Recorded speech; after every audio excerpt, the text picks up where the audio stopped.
Budaya Jembayan hari Minggu tanggal 10 Desember 2023 akan dimulai. Pembukaan akan kita saksikan pembacaan tarsul yang dibawakan oleh Pak Saiful Anwar. Kepada beliau kami persilahkan. Assalamualaikum warahmatullahi wabarakatuh. Ucap bismillah kami mulakan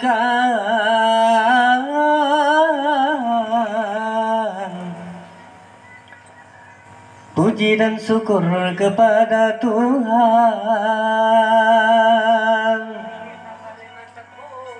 Ibu kota telah dipindahkan dari Jawa ke Kalimantan.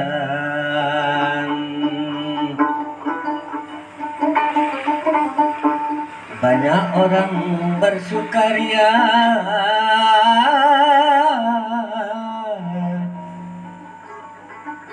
sungguh yang tiada terkira.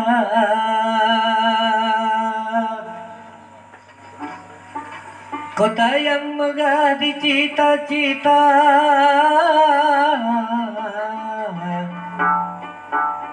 dipuja-puja seluruh bangsa.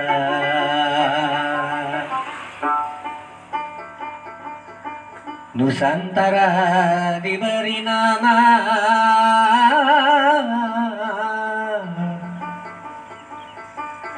Kutai dan Pasir di wilayahnya. Ribuan hektar luas tanahnya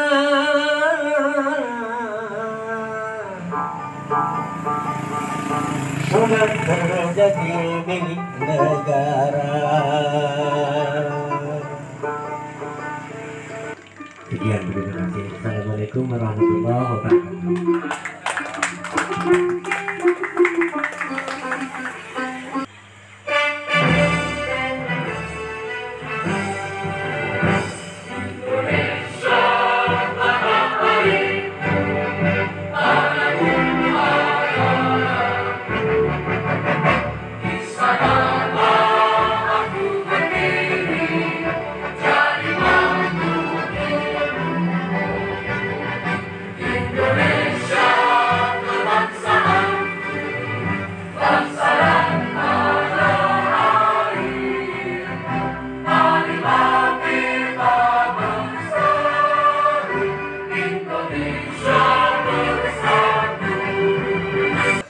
وتقضي بها جميع الحاجات وتطهرنا بها من جميع السيئات وترفعنا بها عندك الدرجات وتبلغنا بها الصلوات من جميع الخيرات والحاجات الممات ولا yusalli tasliman qasiran bi rahmatika ya arhamar rahimin. Pada hari ini kami berkumpul di ruang lembaga adat ini dalam rangka seminar sejarah adat dan budaya Jembayan Kota Raja Tuha. Allahumma ya Allah, ridhoilah dan berkahilah acara kami ini. Semoga apa yang kita cita-citakan mendapat manfaat bagi semua orang. Alhamdulillah, di tahun 2023 ini Yayasan Pamarangan yang merupakan salah satu komunitas budaya di Desa Jembayan diberikan kepercayaan untuk melaksanakan amanah tersebut. Seminar Sejarah Adat dan Budaya Jembayan adalah suatu kegiatan yang digagas oleh Yayasan Pamarangan Desa Jembayan dengan menghadirkan berbagai narasumber sebagai upaya untuk menggali informasi-informasi penting baik mengenai sejarah, adat maupun budaya yang ada di Desa Jembayan. Tujuan pokok dilaksanakannya kegiatan ini ialah satu, memberikan edukasi kepada generasi muda tentang pentingnya menjaga sejarah, adat dan budaya sebagai sebuah identitas bangsa yang tidak ternilai harganya. Ayahanda Haji Bambang Imran selaku sejarawan Kalimantan Timur dipersilakan untuk menyampaikan pemaparannya. 10 menit. banyak memakai adat ini adalah di makam. Ya. Saya pernah misalnya di Tanduk itu di suku budaya Timur itu tidak sembarangan. Jadi Erau di Kuta itu harus setahun sekali. Tentang Erau Jembayan, ini kan kita pernah melaksanakan tahun kemarin Pak, Erau plus Benua Pemarangan Jembayan. Ini apakah ini menurut Ayahanda ini wajar-wajar saja dilaksanakan atau bagaimana Ayahanda? Ini wajar-wajar saja. Tetapi setelah Erau Tenggarong, jangan kita mendului Erau sini. Tidak bisa. Seandainya diadakan Erau di Bintulung tadi, wajib ada yang mulia sultan kan, atau tidak ada, tidak apa-apa. Itu saja yang saya tanyakan. Di mana? Di Bintulung waktu itu apa ini di sana nggak punya orang-orang ketiga. Jadi saya katakan di mana mengambil brian-brian ini. Jadi katanya diambil di Menamang. Jadi brian-brian di Bintulung itu diambil dari Menamang. Karena Menamang itu adalah orang-orang yang misalnya memegang misalnya adat, ya katakan adat yang diadatkan di situ. Dan sampai hari ini misalnya apa ini Erau di Menamang itu juga perlu dibuka, karena kami baru-baru ini pernah ke Menamang. Kami tanyakan kepada orang-orang di sana itu agar supaya Menamang itu diadakan juga Erau, tapi ya terus terang aja ya Erau itu menggunakan dana.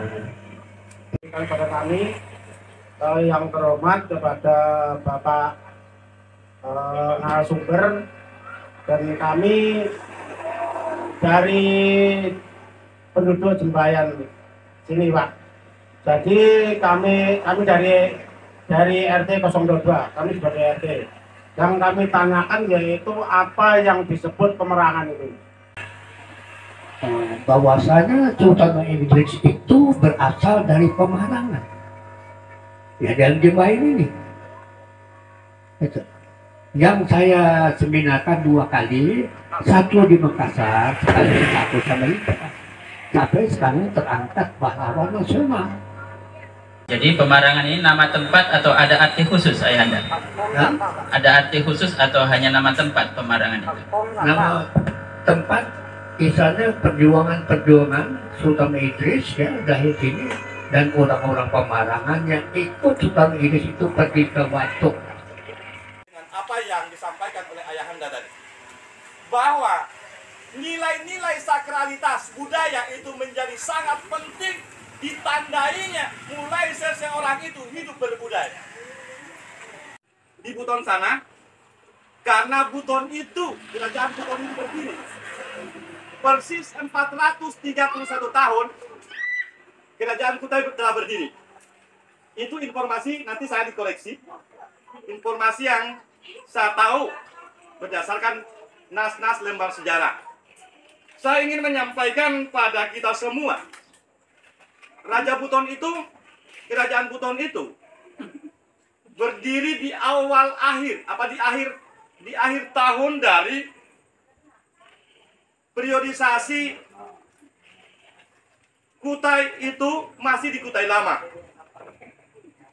yang ada pada tahun 1300 hingga 1732, dan di 1372 itulah berdirilah kerajaan Buton yang dipimpin oleh seorang ratu yang namanya Wakaka.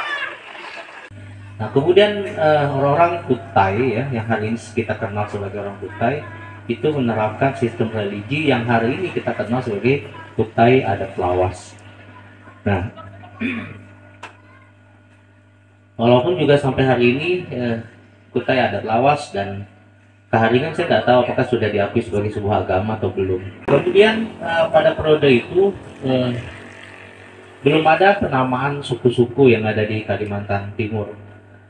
Sampai pada masuknya kemudian Hindu, ya, Hindu yang dibawa oleh para pendatang dari India Selatan yang mendirikan sebuah empire atau kerajaan di Muara di mana mereka tertarik dengan keberadaan emas di Muara pada waktu itu.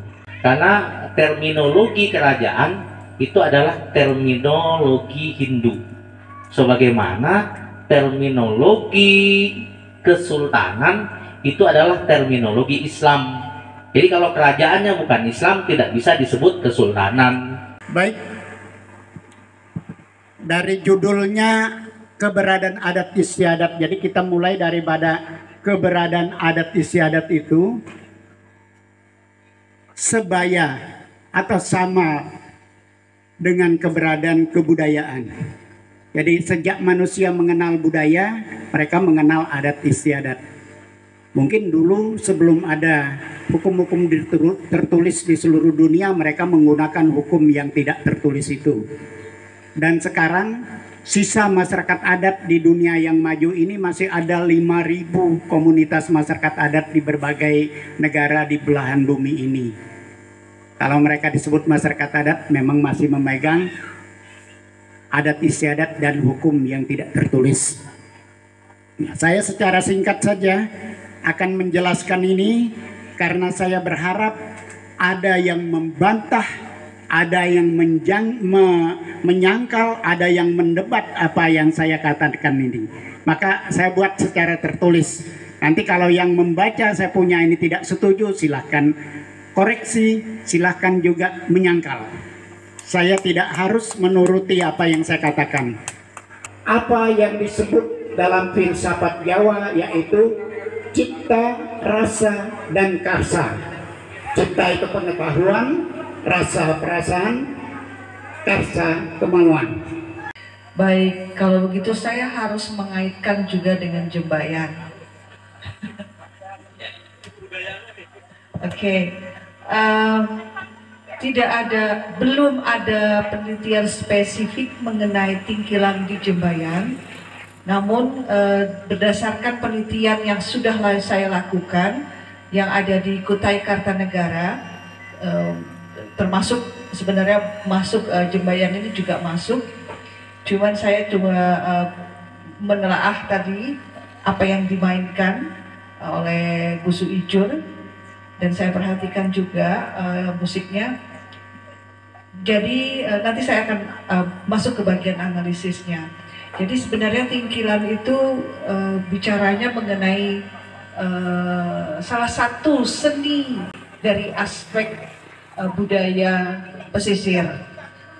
Nah, masuknya itu dari pengaruh-pengaruh Melayu dan agama Islam ketika masuk di Kutai Kartanegara. Saya akan menanyakan kepada,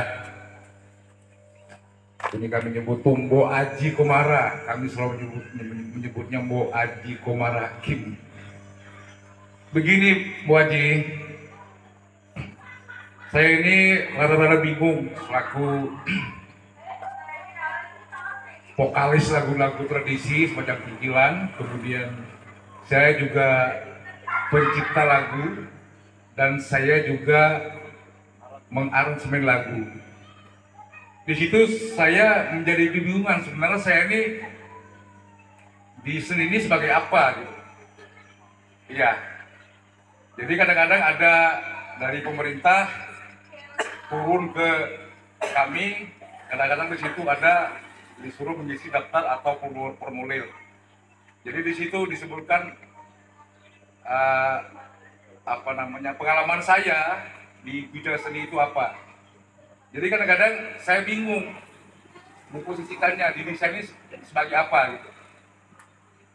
Nah, masalah pencipta lagu, saya ada 12-13 lagu menciptakan lagu dan juga mengaransemen, ada saya sendiri dengan teman-teman. Ada 4 lagu yang sudah saya rekam.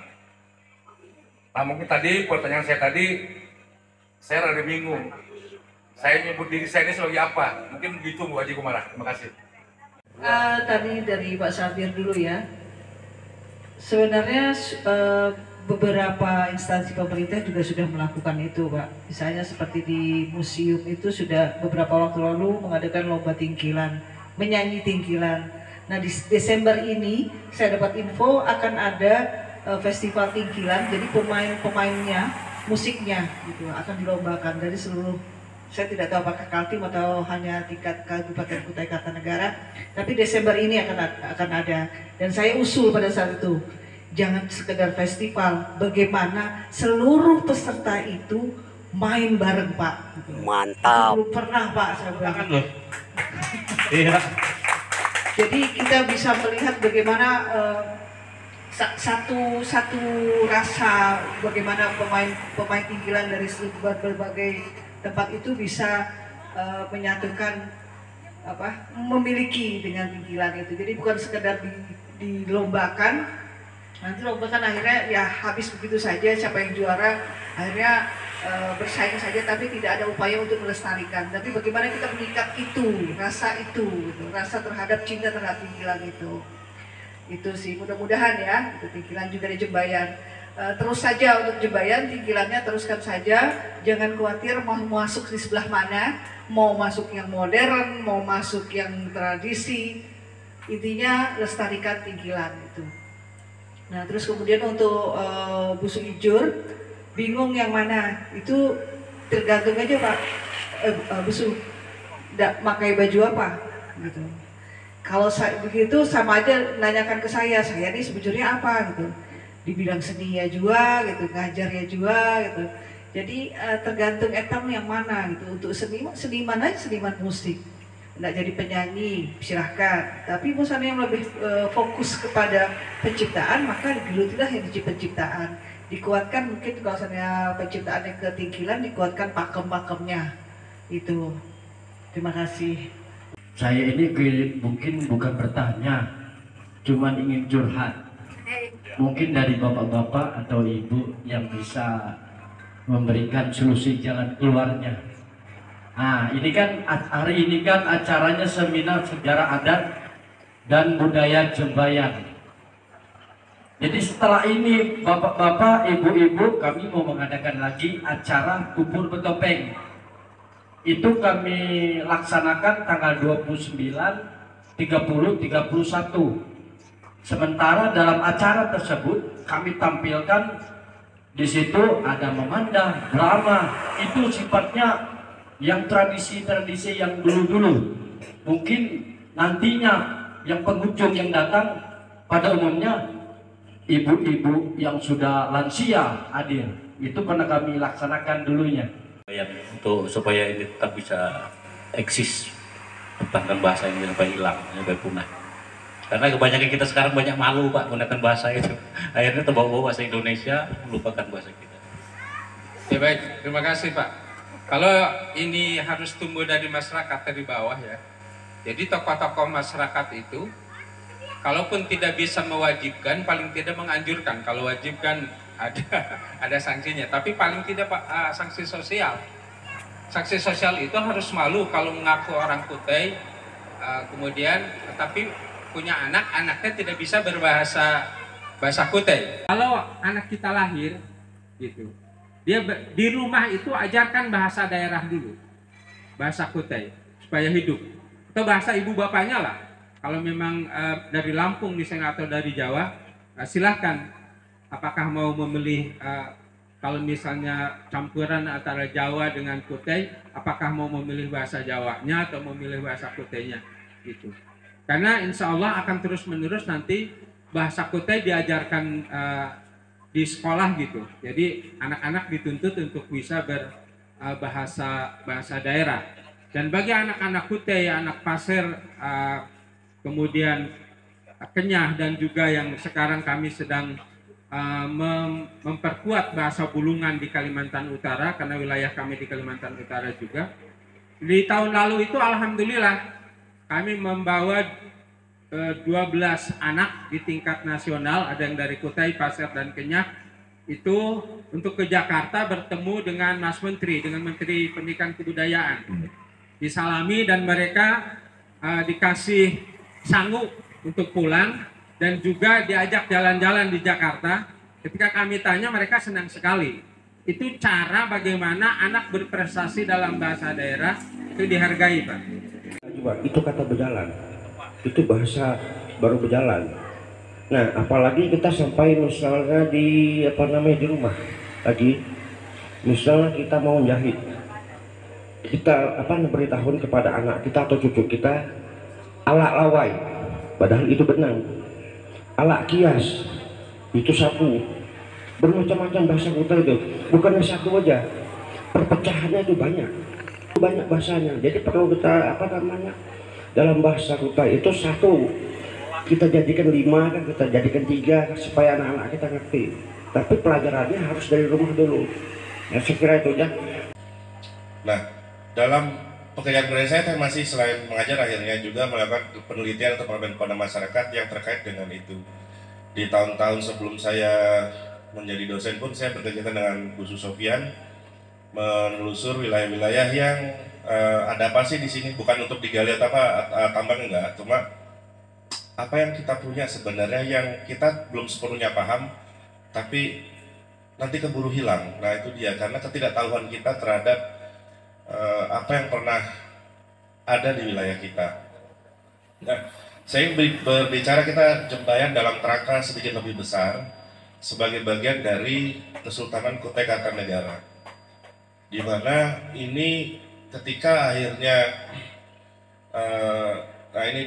Kesultanan Kutai Kartanegara ini sejak awal dalam perkembangannya dan sampai sekarang, saya pikir ini punya visi yang luar biasa karena pada akhirnya seperti kesultanan atau kerajaan lain di Indonesia juga mengalami fase-fase pemindahan pusat pemerintahan.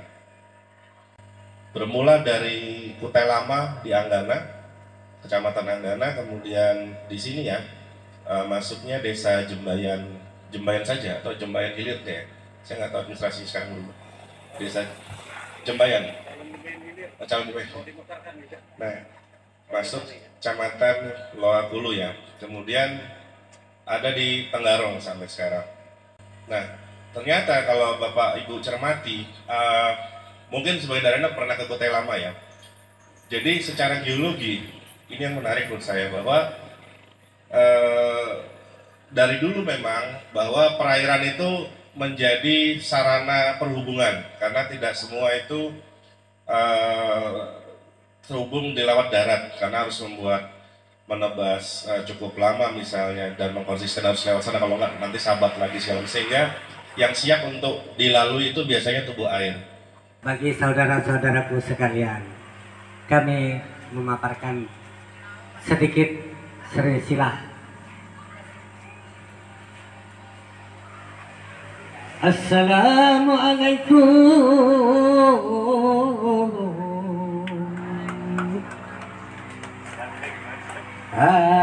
Hai, saya ucapkan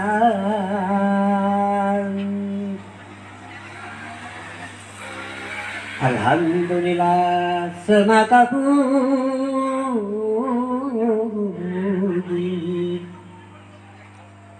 semata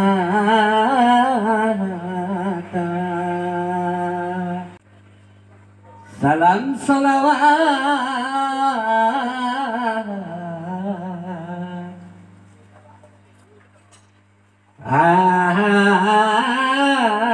jangan kelupaan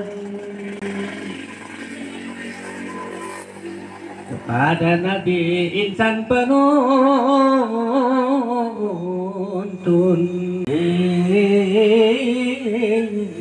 Islam.